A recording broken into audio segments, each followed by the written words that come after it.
Pessoal, tudo bem com vocês? Ó, para você também, né? Estamos aqui já com mais uma edição do nosso podcast Sucesso com Ousadia.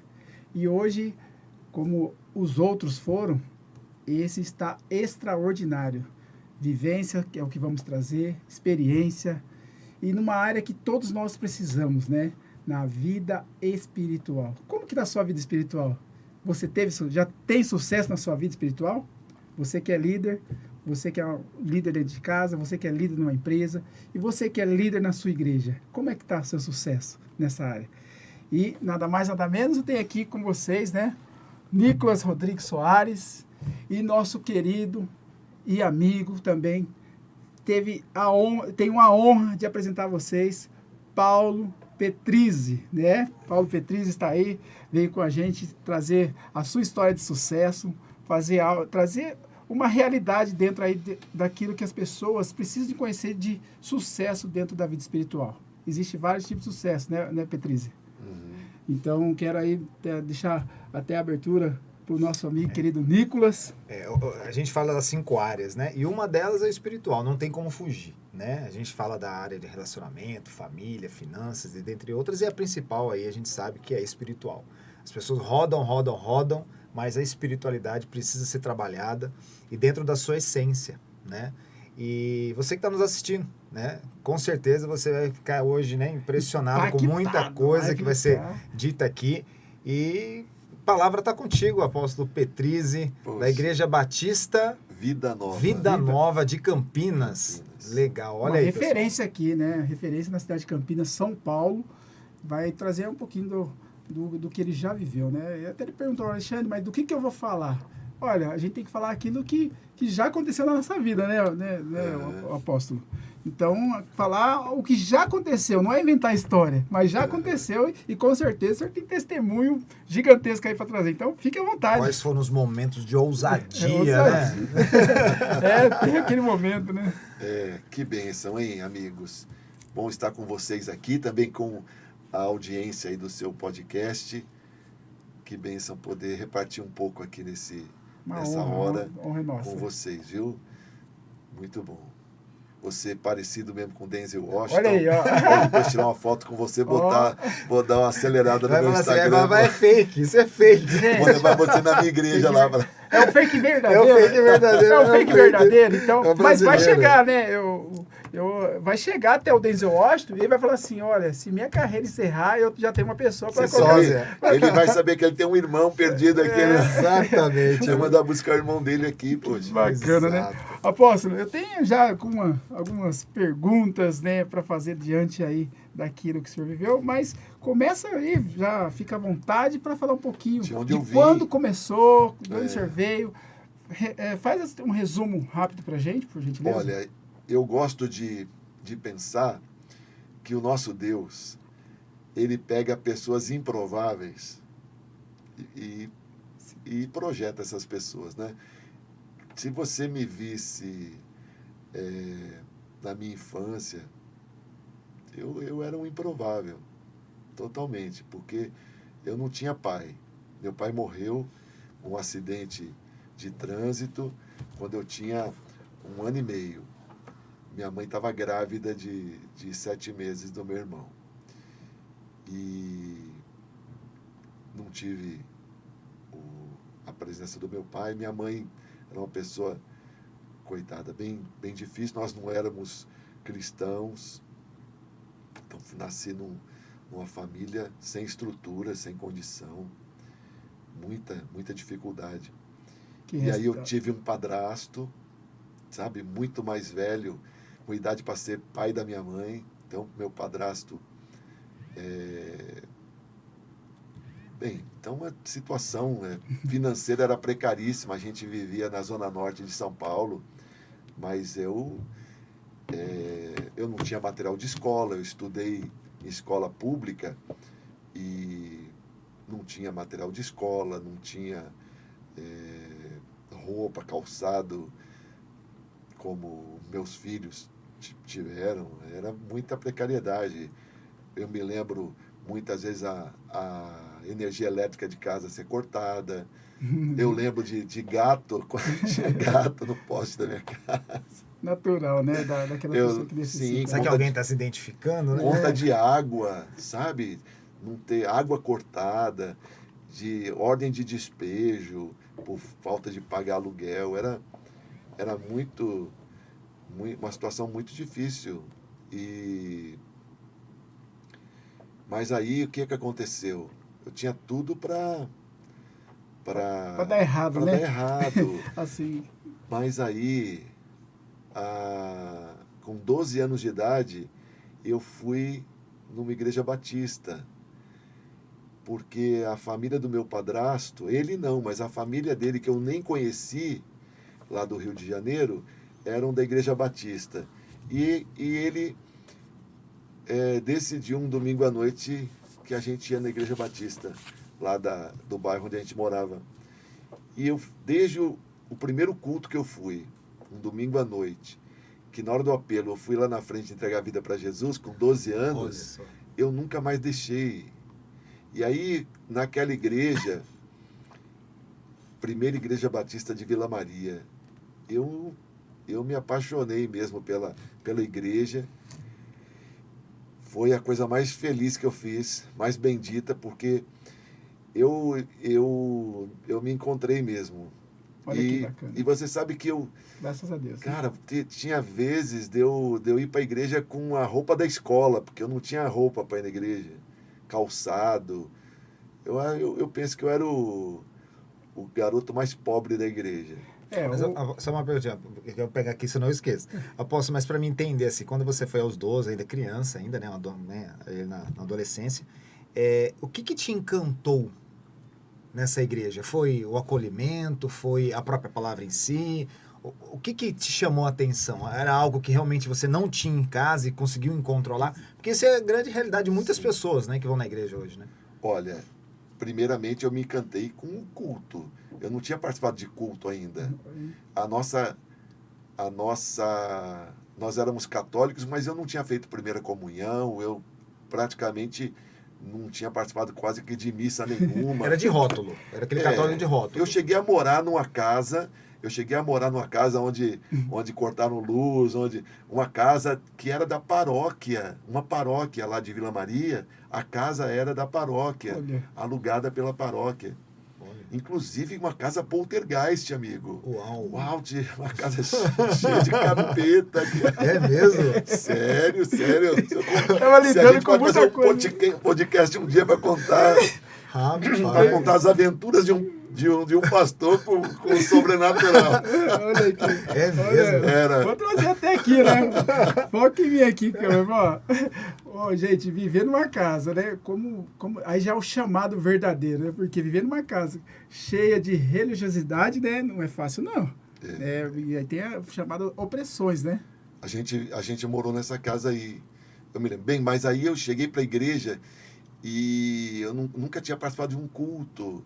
Eu lembro de um grupo jovem cantando, eu lembro dos instrumentos musicais, da igreja bem agradável, acolhedora. A Batista tem essa função, né? O pastor que pregou. Prezar o amor, né? O pastor que pregou era um pastor convidado chamado Domingos Gioia.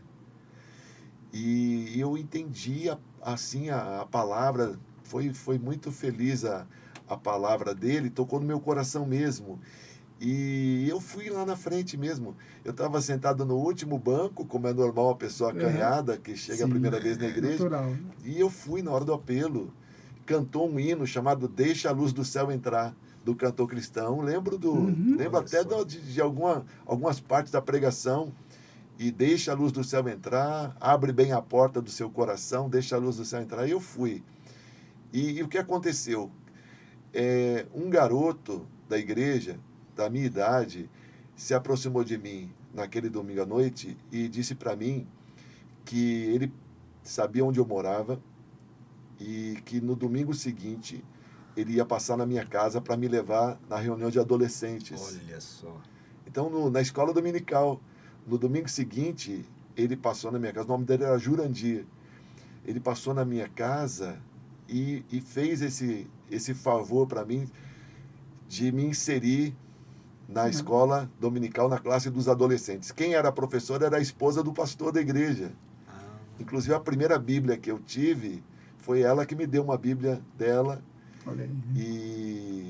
E foi um tesouro. E você sabe que eu fiquei maravilhado naquela sala de adolescentes. Se sentir importante, né? Você acredita? Estava tendo um concurso. O concurso era decorar um versículo. Toda semana você tinha que trazer um versículo decorado. Eu tinha que voltar semana seguinte, só que eu não tinha Bíblia. E eu saí da aula pensando, como eu vou então decorar um versículo? Eu não tenho Bíblia.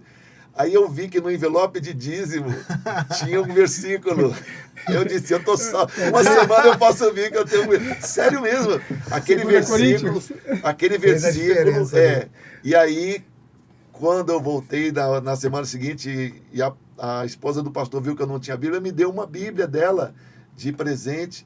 E eu fiquei nesse grupo de adolescentes. Depois a Igreja Batista tinha uma união de adolescentes que chamava. Eu fui presidente desses adolescentes, comecei a pregar lá no meio deles. Então já foi ali que a sua liderança já começou a ser trabalhada, Eu né? cheguei na igreja com 12 anos, com 14 eu preguei a primeira vez na igreja, num domingo de manhã. E naquela época a igreja era tradicional, tinha que ter terno. Por exemplo, para eu não tinha terno.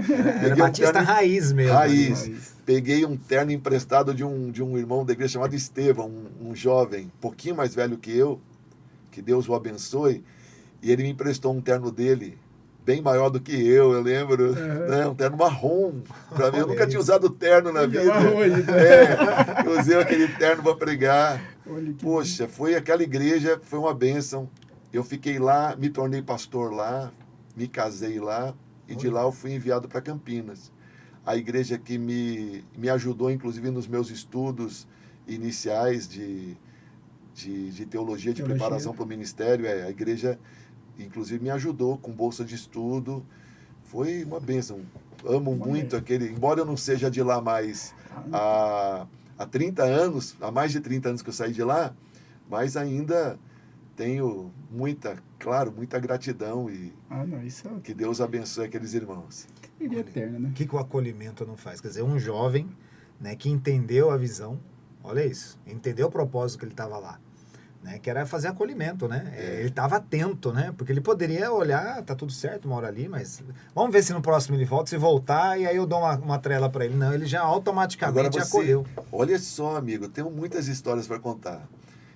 A princípio, minha família ficou na igreja, mas tiveram alguns problemas. Por exemplo, meu padrasto botou na cabeça dele que o pastor da igreja ficou com ciúmes do pastor da igreja com a minha mãe. Eita, é um negócio absurdo. Sim. Conclusão, ele tirou ela da igreja e ele não ia mais, entendeu?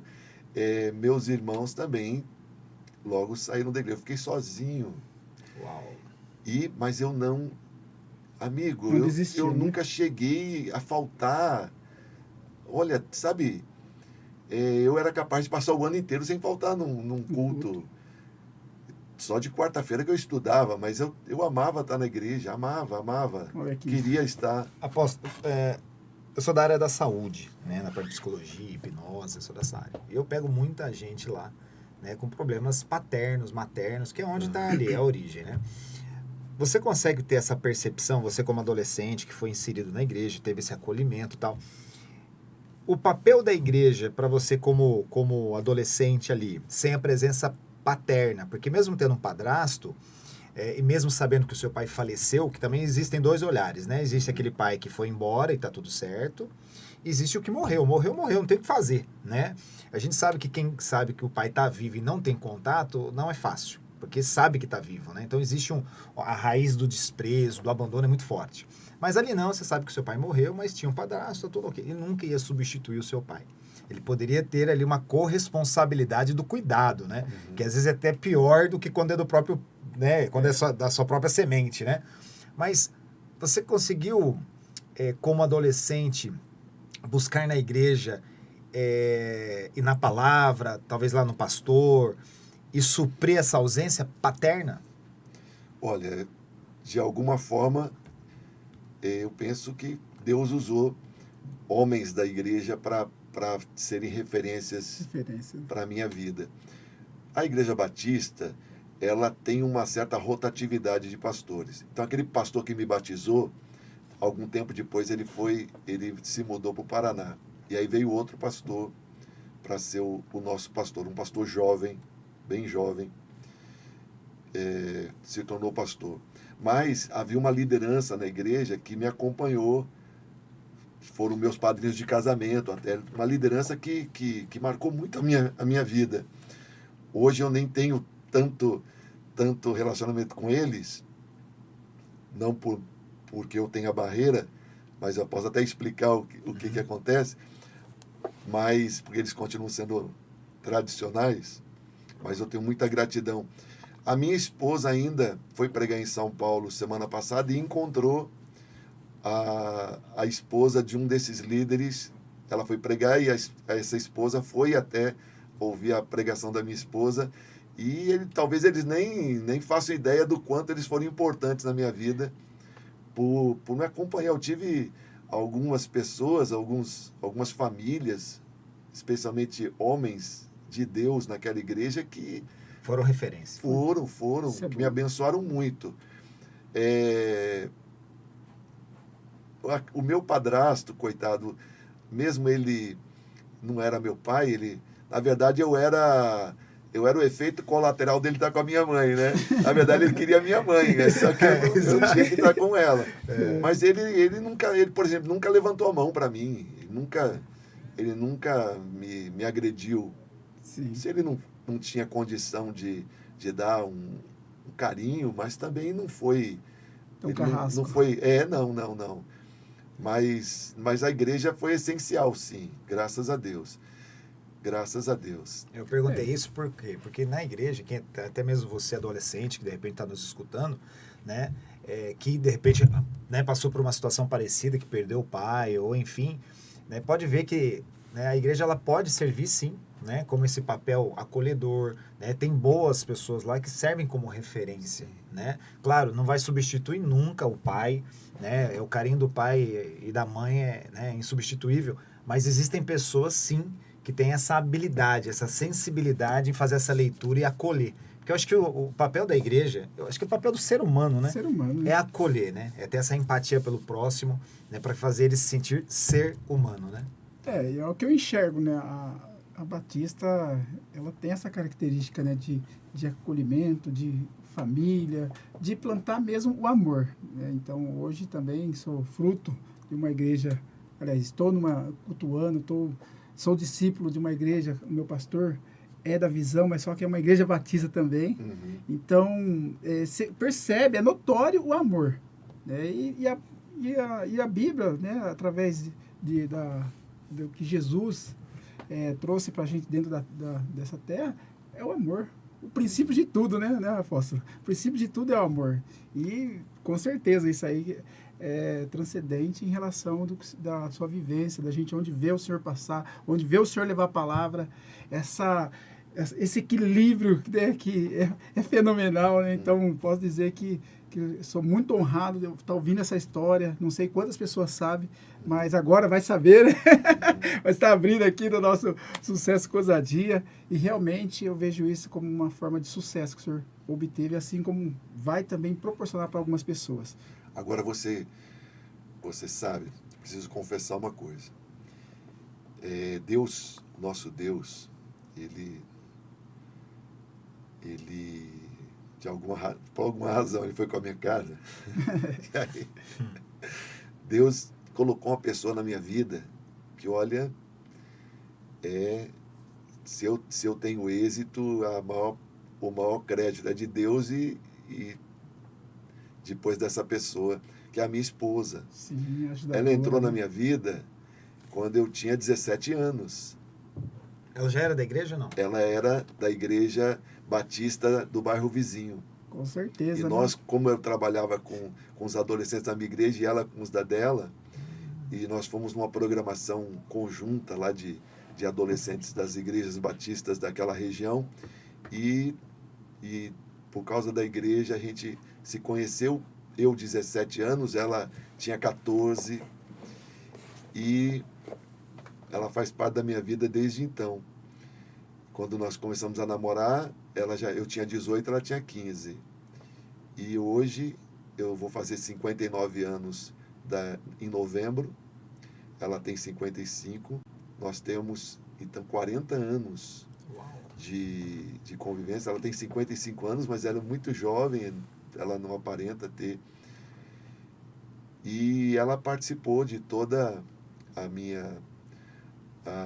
o meu ingresso no seminário, a minha vida estudantil. Nós nos casamos, eu tinha 23 anos, ela ia fazer 20, e viemos para Campinas, então assumi o nosso primeiro ministério, e ela tem estado comigo e suprido a minha vida, me aguentou com as minhas dificuldades. É o que fala a palavra, a mulher é uma ajudadora, né? Sim, ela é muito sábia, muito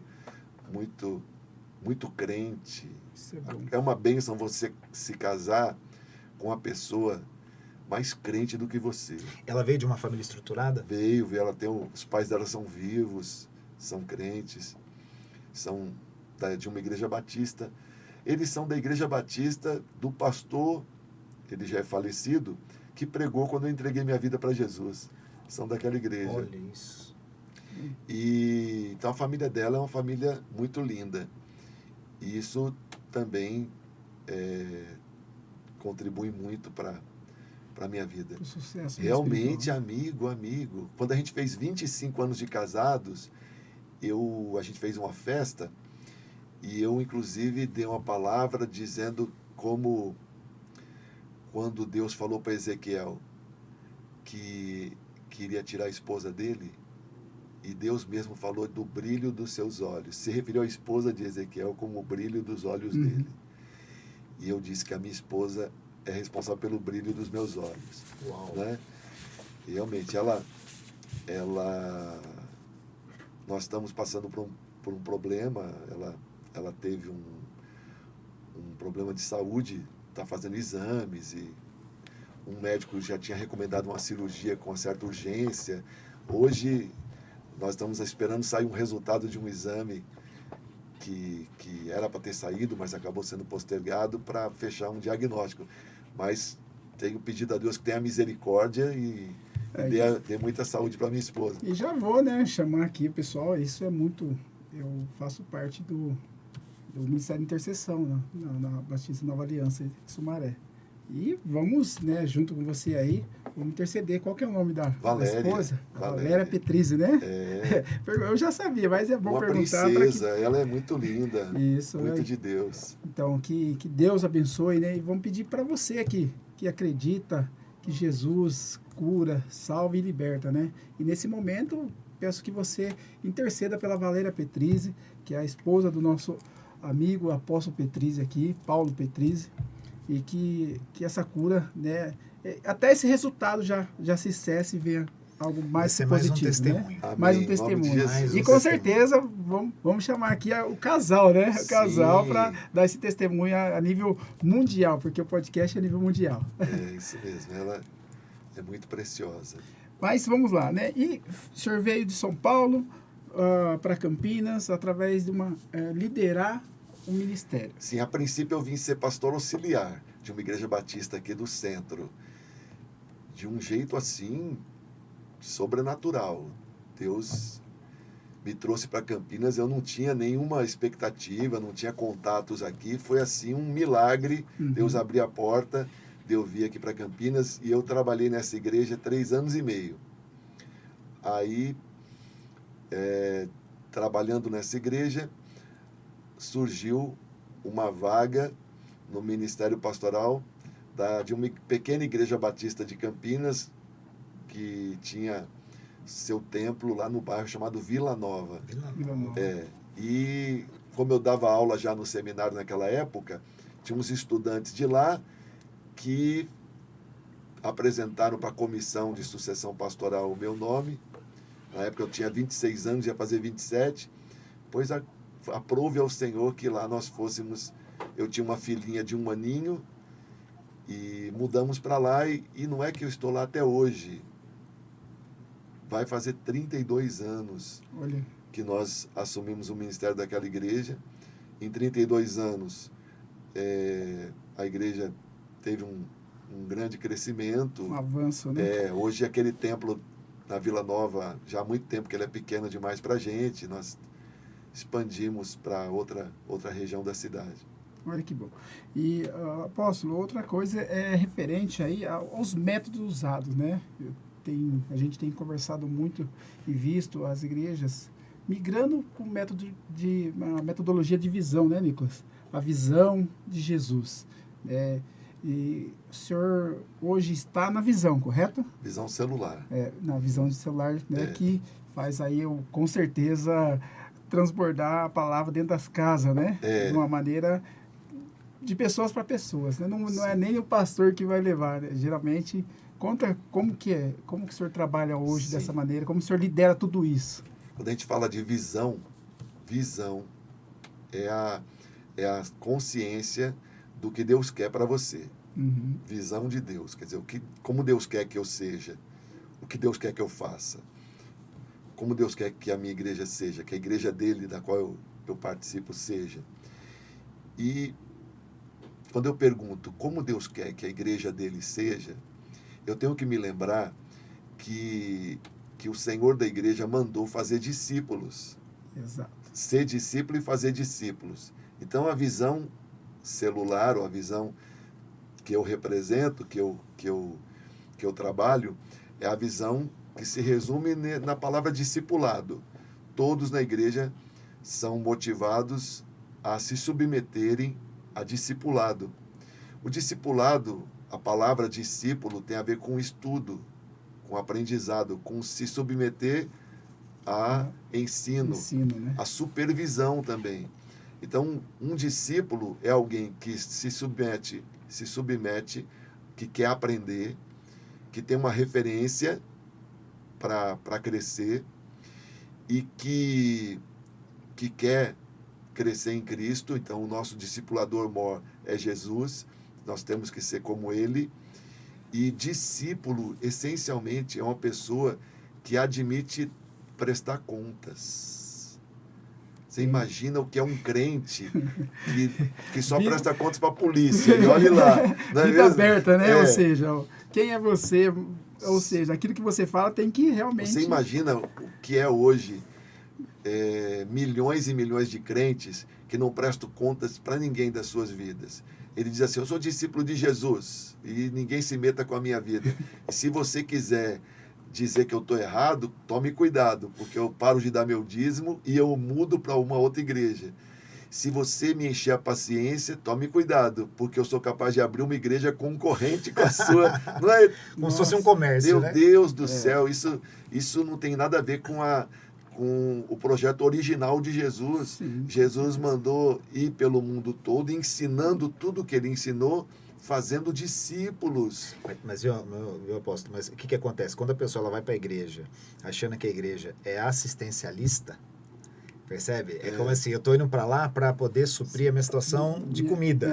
A minha necessidade. Ele não vai servir, né? Ele vai se servir, Se tirar vantagem. É assistencialista. Ele não vê ali como um momento dele se unir com pessoas que têm um pouco mais de experiência, têm um pouco mais de caminhada, para poder entender, né, quem era esse Cristo, o que esse Cristo fazia, qual que é o propósito, para até entender o seu próprio propósito.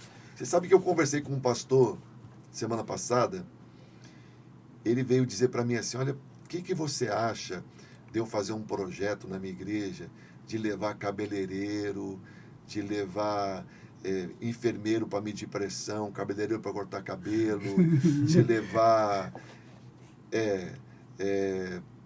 ajuda para as pessoas, fazer um movimento uma lá. ação, movimento, né? Eu disse a ele, pastor, pensa o seguinte, isso já tem outras igrejas fazendo isso lá? Você sabe de igrejas que fazem isso lá? Sim. Pois bem, pensa comigo, isso vai mudar alguma coisa no entorno lá? Isso vai fazer diferença lá? Já há pessoas fazendo isso. E com certeza tem pessoas que vão cortar o cabelo lá que nem precisam, estão economizando corte, sabe? Os oportunistas. E há pastores que fazem esse tipo de ação, mas por desencargo de consciência e por marketing. Isso. Eu disse, mas vamos pensar, o que a sua igreja pode fazer para mudar a história do lugar onde você está? Vamos descobrir, vamos pensar qual é o problema principal das pessoas que gera toda aquela condição terrível do entorno. E eu queria que ele concordasse comigo que o problema principal dessas comunidades, dessa região, da nossa cidade, se chama desagregação familiar. Sim. A família é a célula-mãe da sociedade.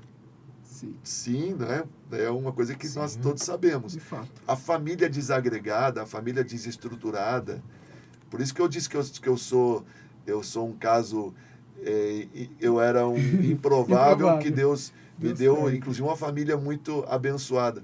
Mas, meu Deus, uma família desestruturada gera uma série de consequências ruins. A sociedade sofre por famílias que não têm estrutura, não é mesmo? Então, o que a igreja pode fazer? A igreja pode se esmerar em trabalhar em restauração de famílias. Eu disse a ele, monta um projeto, faz a sua igreja ser a melhor igreja de toda a região lá no trabalho de restaurar famílias. Começa a trabalhar, começa a pensar em coisas que é o cerne, é o principal. É o principal, né? E é interessante que, assim, às vezes a igreja, olha que interessante isso.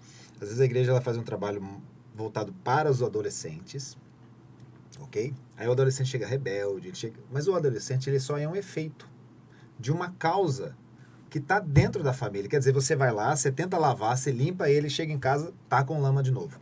Aí ele volta para a igreja, você limpa de novo e chega lá, taca a lama de novo. Quer dizer, tem que fazer um trabalho com a família para que a família entenda as suas causas e as suas mazelas. Muitos deles precisam liberar perdão, né? Só que assim, a gente fala muito, né, lá no consultório, até a gente fez uma imersão, a gente fala muito assim, apóstolo, que a pessoa, quando ela está em níveis conscientes, o ser humano, na frequência de um adulto, ele não consegue liberar perdão. Porque o adulto, ele guarda rancor, ele quer matar, ele fala mal, está na frequência de adulto, né? Mas quando ele vai para a igreja, que ele entra naquela atmosfera onde tem o louvor, porque ele não é mais ali, ele não está ativo, percebe? Ele está agora na plateia, ele tem que não ouvir. É o governante ele tem que ouvir. Da área que ele está, né? E detalhe, coisas que no dia a dia ele está sempre interagindo, e lá não, porque ninguém fica assim, pô, só um minutinho, eu não entendi isso que o senhor falou, o senhor pode... Ninguém faz isso, fica todo mundo ouvindo. E o louvor, a atmosfera, derruba aquela frequência de adulto, e ele vem para aquela frequência de criança. E na frequência de criança, a criança, ela libera perdão. Porque a criança, ela brinca e briga com o mesmo amiguinho ao mesmo tempo, e a mãe fica doida. Que fala assim, mas até agora você estava no tapa, e agora você quer trazer ele para cá para brincar de carrinho? Ah, mãe, mas ele é meu amigo. Essa é a natureza da criança. Então, quando o adulto, ele tá lá no culto e ele consegue, se permite entrar naquela... Porque tem que também se permitir. Se permite estar naquela atmosfera e a palavra vem que nem uma flecha ali no coração. E ele fala assim, nossa, é verdade, hein? Puxa, devia ter... Não podia ter agido assim com o Alexandre. Olha, na hora que eu ver o Alexandre, eu vou pedir perdão para ele, porque eu acho que eu fui muito grosso. Olha, é verdade. Quer dizer, ele se permitiu. Percebe? Se ele tivesse em qualquer outro lugar, num teatro, num jogo de futebol, ele não ia cair essa ficha dele. Né? Mas né? Aquela atmosfera permite ele. Então, quer dizer, se a família ela se permitir entrar nessa atmosfera e eles entenderem que toda vítima gera outra vítima, de repente os pais foram vítima dos próprios pais. Exato. Porque ninguém ensina o pai ser pai. Exatamente. E a mãe ser mãe. Quando vê, foi. E é assim, né, apóstolo? Em relação à sua experiência, como que o senhor falaria para os nossos telespectadores em questão de resolver esse problema que o Nicas acabou de colocar? Como que eu, por exemplo, aumentaria, como pastor, na minha igreja, o número de homens? Porque o número de homens na igreja hoje é bem escasso, concorda Quando comigo? é rede de homens, vai Quando é de mulher, mulheres, o negócio tá tem uma que multidão. locar ônibus Eu pra elas. confesso que eu não sou criativo igual eu vejo uma mulher fazer uma criativa. Elas são criativas, detalhista, né? Ela cria Ela é muito mais uma aberta ao ação novo, né? de uma tal maneira. Quando é os homens, é tudo rústico. Tudo bem, estamos no fato masculino, no lado masculino. Mas como que o senhor apresentaria uma solução além, claro, de Deus na nossa vida, além de Jesus na nossa vida? Sobre perdão que o Nicolas falou, sabe que sexta-feira passada nós tivemos uma rede de mulheres na igreja. Eu penso, tinha mais de 700 mulheres lá. Impressionante. E nós trouxemos uma pregadora de São Paulo, amiga nossa, e inclusive o culto acabou bem além do horário que a gente tinha previsto. Mas ela tratou de perdão e Deus deu tanta graça que foi uma choradeira daquelas mulheres liberando perdão. Impressionante. Impressionante. E é um negócio sobrenatural. Esse nível de cura que Deus quer fazer. Né? E nós temos ferramenta para chegar nessas pessoas e oferecer para elas essa oportunidade. Sobre alcançar os homens, realmente é um desafio para nós alcançarmos os homens. Nós temos trabalhado todo ano lá um congresso de homens, fazemos algumas redes de homens e trabalhamos com famílias. Os homens são um pouquinho mais desafiadores para a gente, mas se nós tivermos um time de homens bem treinados, bem confiantes, bem cheios de Deus, nós vamos ter que ir alcançando um a um, né? Fazendo discípulos. Nós vamos começar uma campanha na nossa igreja, agora em agosto, 3 meses, de um projeto, de um tipo de célula chamado Casa de Paz. É uma célula, a célula normal a gente faz na casa da gente. Sim. E chamando convidados. A Casa de Paz, a gente faz a célula na casa da pessoa que não é da igreja ainda. Se ela aceita, é uma célula que dura 7 semanas consecutivamente. E o resultado é extraordinário. Tem uma preparação para treinar os líderes que vão entrar nessas casas. Então vai ter um movimento nesse externo, final de ano para alcançar um número o maior possível de casas, de famílias, e propor 7 semanas de estudo da palavra para que a família se permita ser tratada. Você sabe que a primeira Casa de Paz, apresentando o projeto, falando de Cornélio, o centurião de Cesareia, que Deus mandou um anjo para linkar ele com Pedro, e Pedro foi lá na casa dele, e antes que terminasse o sermão já tinha todo mundo sido batizado com o Espírito Santo. Então é apresentado o exemplo do centurião e dizer para a pessoa, olha, nós vamos ter aqui na sua casa também, você está abrindo porta para nós, e você chama, faz que nem Cornélio, chama todos os seus amigos e familiares, para a semana que vem nós temos essa Casa de Paz. E é dada a oportunidade na primeira semana que a pessoa consagre a chave da casa dela para o Senhor, e é dado um chaveiro, colocado um chaveiro. Isso tem um significado. É uma estratégia muito linda de levar a oportunidade para as famílias de ter essa bênção de Deus dentro de casa. Se falou de família e leva a paz, né? Já fala, Casa de Paz, está levando a paz para dentro da casa dela. Sim. E todo mundo, né, hoje que vive numa tribulação, o que mais quer é paz, né? E o que nós podemos fazer para fazer mais diferença na sociedade é restaurar famílias. Nisso é que nós temos o favor de Deus. O favor de Deus, ele é favorável a nós quando nós nos dispomos a entrar nesses territórios que são plenamente do interesse dele. É o projeto dele, né? O projeto de Deus vamos começar isso em outubro. Espero que até dezembro a gente tenha muita experiência boa lá. Indo até para considerações até finais, né? Que o nosso tempo já se vai, né, Nicolas?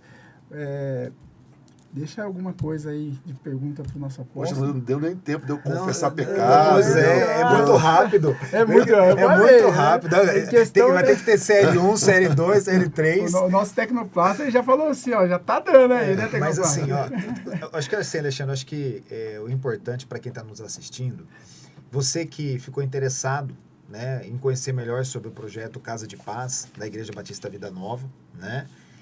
Entre em contato com a igreja. De repente você fala assim, poxa, eu gostaria de fazer... Tem Instagram? Tem. Como que é? IBVN Sede, você vai encontrar no Instagram. Arroba IBVN Sede. Depois você põe na edição. Quem é aí da região central? Na região central? No Bonfim. No Bonfim. No Bonfim, próximo do centro de Campinas. Então, você que quer fazer a Casa de Paz na sua casa, né, e de repente se identificou, fala, pô, porque às vezes a pessoa tem aquele bloqueio, né, pô, eu não quero ir na igreja, ou não tenho tempo, sempre tem uma desculpa, né? Mas tem aí um projeto que pode levar pessoas com sabedoria, né, que vão ser famílias, acredito eu, né, visitando outras famílias, né? Então, entre em contato com a igreja, né, eu acredito que pode ser um divisor de águas aí, você terminar De repente você quer ter uma casa de paz, eu vou aí fazer a casa de paz. Olha que honra! É só você prometer que vai ter um cafezinho, um pedaço de bolo. Tá tudo certo, né, apóstolo? Olha que legal. Mas quero agradecer também já, antes de mais nada, a sua presença, por aceitar esse convite. É uma honra te ouvir, um pedacinho dessa história. Vamos estar até nos programando para o próximo, junto já o testemunho da amada esposa, né? Com certeza, com positividade, vai dar tudo certo, em nome de Jesus. E agradecer, né, o apoio do nosso TMC Token, um token aí que vem para definir, descentralizar a vida das finanças de vários cristãos. Você tem que conhecer lá no @TMC Token no Instagram, e também o apoio da Implantes Day, nosso amigo aí, presidente, né, Nico? Exatamente, o Juliano e a Helena são proprietários da empresa Implantes Day, eles apoiam nossos projetos, tudo que a gente vai fazendo, eles estão sempre apoiando. É uma clínica de implantes, eles têm 9 unidades agora. Implantes de dente? Implantes de dente. Achei que era de cabelo. Logo vai ter uma apoiador capaz nessa deles área, inventarem também. Eles são empreendedores né? natos e tem nos ajudado muito. O Instituto também, né? Instituto Nicolas Soares, que é onde a gente trabalha com terapia do renascimento, hipnose, né? Levar a constelação liberdade, familiar. Desenvolvimento pessoal, né? É o que precisa. As pessoas precisam saber de quem elas são. E se livrar das crenças limitantes, né? Que nós temos. Às vezes não deixa conhecer Deus, não deixa conhecer o que Deus tem para nós, porque nós não permitimos. E as pessoas têm que entender, liberar perdão. Às vezes a pessoa não quer ir para a igreja, ela tem aquela crença de uma igreja, igual o senhor mesmo falou, né? Quantas pessoas não deixam de ir para a igreja porque acha que lá não vai ser entregue, ou ela tem um problema que não deixa ela entrar lá dentro. Ela se bloqueia, né? Então, a gente trabalha, o seminário trabalha nessa questão, né? Para levar a verdade para as pessoas também. Além de apontar o caminho espiritual, nós temos que apontar também que ela pode ser livre em todas as áreas. Exatamente. Apóstolo, deixa aí então uma última palavra para o nosso pessoal que está assistindo. Aquela que você sentiu no coração aí. E abraço para quem deseja eles. Deixar, né? Já registra agora esse momento. Sim, amigo. Que Deus abençoe você, é um privilégio estar aqui. Eu penso que se você está assistindo é porque Deus planejou assim. Espero que de alguma forma, alguma coisa que você ouviu aqui seja uma boa semente para o seu coração. Amém? Quando Deus quer fazer alguma coisa na vida de uma pessoa, Ele geralmente encaminha ela até alguém, até algum lugar, até algum novo conhecimento, e quem sabe hoje seja o começo de algo tremendo que Deus planejou na sua vida. Nós desejamos, eu desejo sempre que Deus use a minha vida para abençoar. Você sabe que tem 2 mares lá na Palestina. Eu já fui em Israel 13 vezes. Deus me deu essa bênção. Quando eu vim para Jesus, eu nunca tinha saído de São Paulo direito, né? E Deus me deu a bênção de Israel em 13 vezes. Você tem o Mar Morto, que não dá água para ninguém. Por isso ele é morto. Mas tem o Mar da Galileia, que recebe e dá água. Por isso ele é cheio de vida, cheio de peixe. E é assim que a gente é. Se você só recebe e não abençoa ninguém, você é o Mar Morto. Mas se você recebe e multiplica a bênção, você é o Mar da Galileia, lugar de milagre e de vida. pois eu quero ser sempre Mar da Galileia, Cara, que eu através também, da minha pego a benção vida, também. gente seja abençoada. Se Deus vê a sua disposição de ser canal de bênção, Deus sorri na sua direção e te abençoa também. Então, espero que hoje eu tenha sido um pouquinho Mar da Galileia na sua vida, isso aí. em nome de Jesus. Que Amém. bom, né? Amém. Então, quero agradecer também você que estava aí até o final. É uma honra ter esse privilégio com o apóstolo e também com você que está no vendo esse podcast. Nos encontramos no próximo. Sucesso com ousadia.